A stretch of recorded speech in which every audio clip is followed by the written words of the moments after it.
La grâce nous préserve de la mort. La grâce a payé nos dettes. Oh, j'aime la grâce. Alléluia. Pour nous battre, nous même pour la grâce. Oh, Seigneur Jésus. Béni soit le nom de Jésus-Christ. La grâce paye. Alléluia. Un prix que nous ne pouvons pas payer, c'était pour nos péchés. Dieu est venu. Alléluia. Il forme un homme. Il est venu et s'est donné. Il s'est donné lui-même. Et là, nous voulons prêcher cet évangile. Question que quelqu'un va venir te dire, accepter Jésus-Christ comme ton sauveur personnel. Où se trouvent ces versets? Oh, là où tu es, devant ton lit. Non. Là où tu es, ça prend la repentance. Non seulement la repentance, ça prend aussi le baptême d'eau. Et non seulement le baptême d'eau, ça prend aussi le baptême du Saint-Esprit. Et c'est ces trois étapes qui commencent l'évangile. Quand la Bible parlait de la repentance, Jésus-Christ parlait à Nicodème, c'était, alléluia, si tu dois être né d'eau et d'esprit. Et quand je dis d'eau et d'esprit, qu'est-ce que cela veut dire? La Bible dit, il n'y a que trois qui rendent témoignage. Et l'esprit rend témoignage, il dit, nous sommes les enfants de Dieu ou le Fils de Dieu. C'est toi qui rendent témoignage dans 1 Jean chapitre 5. Et c'est toi qui rendent témoignage. Ce n'est pas, et c'était l'eau. Je ne sais pas, vous comprenez cela? On nous a dit l'eau, c'est là. Vous savez? Je ne comprends rien. Si l'eau est la parole, qu'est-ce que l'eau cherche ici? Il y a l'eau ici, on a dit l'eau, le sang, l'esprit. On a dit l'eau. Et trois, la parole n'est pas là. L'eau, le sang, ces trois rendent témoignage. Vous savez pourquoi est-ce qu'on parle de l'eau va rendre témoignage? Parce que tu dois rentrer dans l'eau pour te faire baptiser. Et quand Dieu questionne l'eau, toi, le tel jour, alléluia, le jour de mon baptême, alléluia, c'était le 28.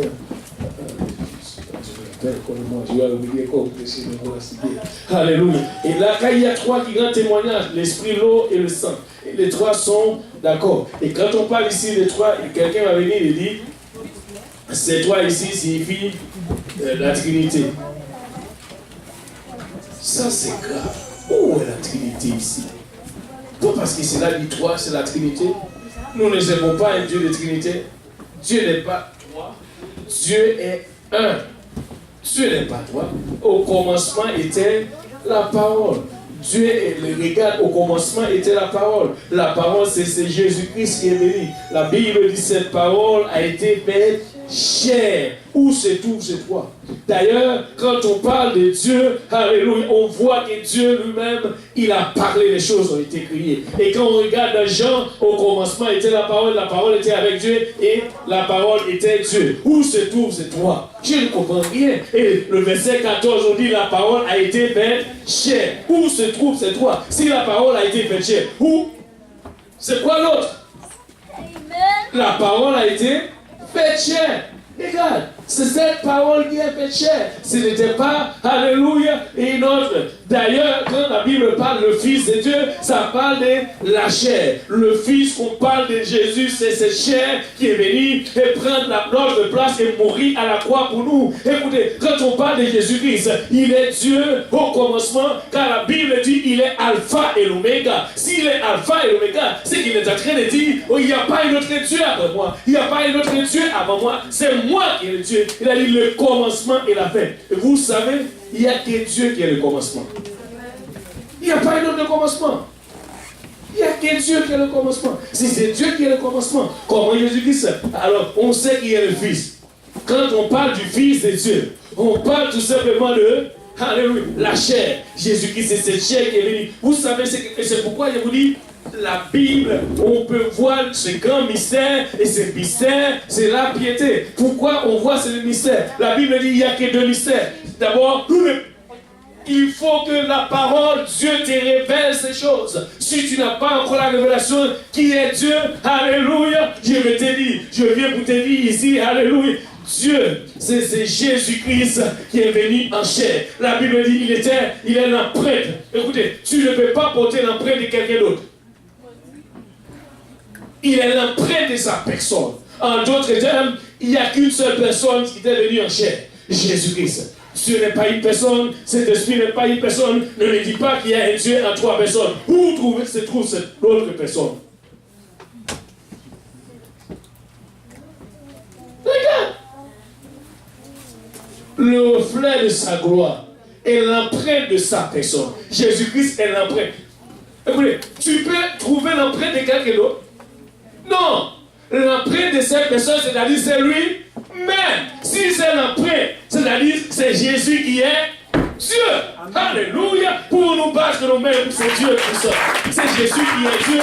Il n'y a pas un autre Dieu. Et regarde, la Bible dit, Ésaïe, il n'y a pas de Dieu hors de moi. Il n'y a pas de sauveur. Car nous savons qu'il n'y a qu'un seul sauveur. Le sauveur, c'était Jésus.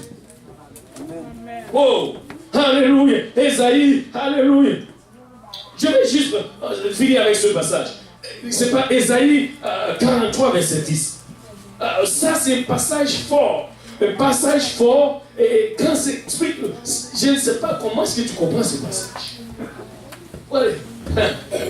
Regardez bien. Vous allez juste essayer de comprendre avec moi. Alléluia. Maintenant, on va voir. Vous êtes mes témoins, dit l'Éternel. Vous et mon serviteur que j'ai choisi. Maintenant, regarde bien ce passage avec moi. Alléluia. On va voir ça. Afin que vous le sachiez. Et que tout le monde dise, vous devez savoir. C'est ce que nous devons faire. Chercher à... Ce n'est pas seulement... Écoutez, tu as ta Bible. Lis ta Bible. Il n'y a rien de tel quand tu lis ta Bible. Nous venons de lire le verset qui dit la révélation de Dieu, de la parole de Dieu est claire. Si Dieu te révèle, tu vas comme... Anyway, on va continuer. Et afin que vous le sachiez, que vous me croyez et compreniez que... Non, vous ne comprenez rien. On va le relire encore. Amen, amen. C'est devant vous. On va le faire encore. Alléluia. Il a dit, vous êtes mes témoins, dit l'Éternel. Vous et mon serviteur. Vous savez que Jésus-Christ est venu comme serviteur. Parce que la Bible dit qu'il est venu pour servir. Il était venu pour servir. On va juste se faire comprendre. Afin que vous le sachiez. Qui doit savoir? Nous. Écoutez, alléluia. Et que vous me croyez. Vous croyez Dieu. Alléluia. Vous me croyez. Et vous compreniez que c'est moi. Ça veut dire le serviteur, c'est bien moi. Encore, regardez. Avant moi, il n'y a pas été de Dieu. Formé de Dieu. Et après moi, il n'y aura point. En d'autres termes, s'il n'y aura point, ne me dis pas que Jésus-Christ, à la fin des livres d'Apocalypse, ou à la fin des livres du Nouveau Testament, où Jésus-Christ commençait à déclarer. Apocalypse, chapitre 1, verset 8. Regardez. Je suis Alpha et Oméga.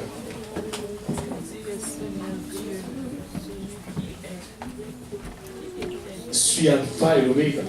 En d'autres termes, Dieu dit, il y en aura. Ça, c'est pour le futur, non? Premièrement, il a dit, avant moi, il n'y en a pas. Et il y en aura. Il n'y en aura pas. Maintenant, Jésus-Christ dit, je suis Alpha et l'Oméga. Et regarde ce qu'il dit le mot. Je suis Alpha et l'Oméga, dit le Seigneur. Non, vous êtes encore ailleurs. Regarde ce qu'il a dit. Je suis Alpha et l'Oméga. Qui a dit cela? Dit le Seigneur, Dieu. Wow. Dit le Seigneur, Dieu. Et le verset 18. Regarde ce même titre. Mais, ça c'est un contrôle. Le verset 18 nous dit, je suis. Qui est le premier? Qui est le premier? Aide-moi s'il vous plaît. Qui est le premier? Aide-moi, s'il vous plaît. Qui est le premier?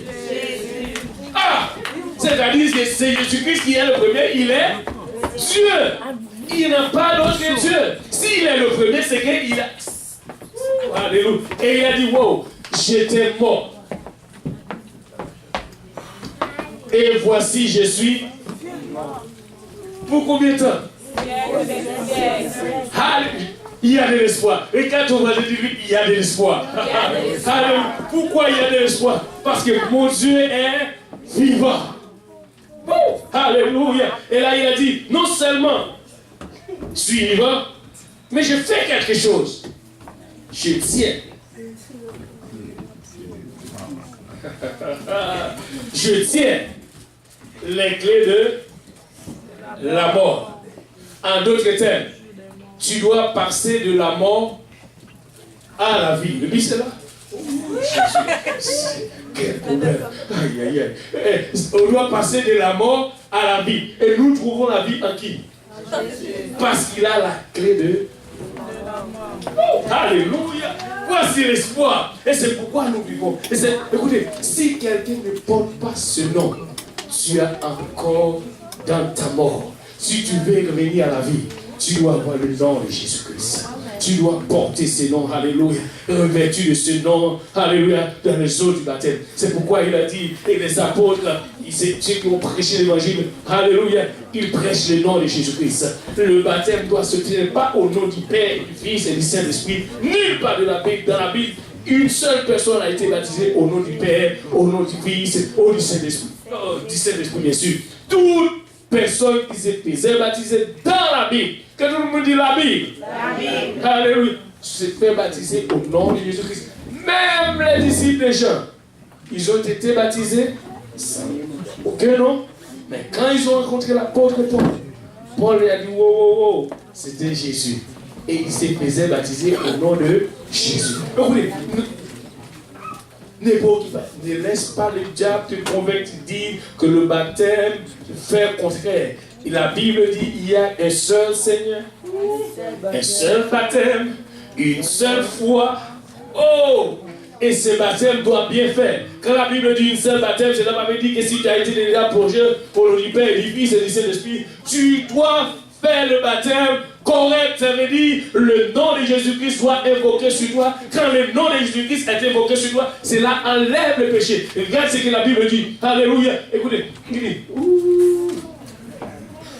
Merci ma fille, elle me suit. Bon, on va parler, elle me suit. Ouh. Alléluia. Alléluia. Il a dit, de quel baptême? Vous voyez, votre baptême a une question. C'est grave, hein? Ah, alléluia. Amen. Votre baptême a une question. On va questionner de ton baptême. Et si tu dis que tu veux présenter devant Jésus, on va questionner de ton baptême. De quel baptême avez-vous? Donc, il était baptisé. Alléluia. Et regarde, ils ont répondu. C'était les disciples. Aujourd'hui, tu vois, les gens sont tellement orgueilleux. Regarde les disciples. Ils étaient en train de faire le travail. Ce n'est pas, là, il n'y a pas du tout d'orgueil. Écoutez, la Bible est claire. Avec la Bible, vous savez qu'est-ce que la Bible prend? Ça n'est pas les gens qui sont orgueilleux. Ça prend l'obéissance. Maintenant, tout simplement, sommes-nous prêts à obéir à Dieu? Ou bien, et regarde, nous ne sommes pas là pour obéir aux hommes. Nous ne sommes pas là pour obéir à ce que les hommes disent. Quand Jésus-Christ parle, quand Jésus-Christ a parlé, il a parlé aux disciples.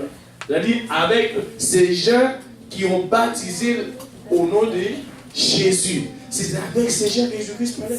Il n'est pas aujourd'hui, on dirait c'est nouveau. Anyway, je ne sais pas où ils ont appris cet évangile. À moins qu'ils amènent une autre Bible. Anyway, regarde. Et alors Paul dit, Jean baptisé du baptême de repentance et disant au peuple de croire en qui? Tu crois en qui alors? Allez, vous savez, je vais vous montrer, même les enfants d'Israël, la Bible dit pourvu qu'ils croyaient en Moïse. Le baptême, c'était en Moïse. La Bible, ce n'est pas quelque chose contraire. Écoutez, on n'est pas de ça. Ça pourrait être un autre enseignement. L'un déjà, Mon Dieu. Nous le voyons tous ensemble. La Bible dit, répandez-vous et que chacun de vous soit baptisé au nom de Jésus-Christ pour le pardon de vos péchés et vous recevrez le don du Saint-Esprit. Ce n'est pas au hasard. Ce n'est pas par accident. Le baptême est crucial. Le baptême au nom de Jésus-Christ est très très important. Quand tu te fais baptiser au nom de Jésus-Christ, devine quoi? Tu portes le nom de Jésus. Alléluia. Gloire au nom de Jésus-Christ. Oh, merci Seigneur. Béni soit le nom de Jésus-Christ. Alléluia. Merci Seigneur. Nous sommes très très désolés. Voici nous avons notre frère qui vient d'arriver un peu en retard. Mais désolé peut-être. Alléluia. Merci Seigneur. Est-ce que nous sommes contents de le voir avec nous aujourd'hui? Alléluia. Merci. Nous avons vraiment Jésus-Christ là. Il est là. Alléluia. Amen. Wow. Et maintenant, est-ce qu'il y a quelqu'un qui s'est décidé pour se faire baptiser au nom de Jésus-Christ? Si vous n'êtes pas encore baptisé au nom de Jésus-Christ, je vais vous dire, aujourd'hui c'est le jour. Baptême au nom de Jésus-Christ, ce n'est pas quelque chose de contraire. C'est pour ton bien. C'est pour le pardon de tes péchés. Et c'est pourquoi je vous baptise au nom de Jésus-Christ. Si vous n'êtes pas encore baptisé au nom de Jésus-Christ, vous avez besoin de vous revêtir ce nom. Parce que la Bible dit, tout ce qui a été baptisé, vous avez revêtu Christ. Alléluia. Or, le bus est déjà là. Nous sommes vraiment partis à l'heure. Alléluia. Et le bon, on voit et prions le Seigneur.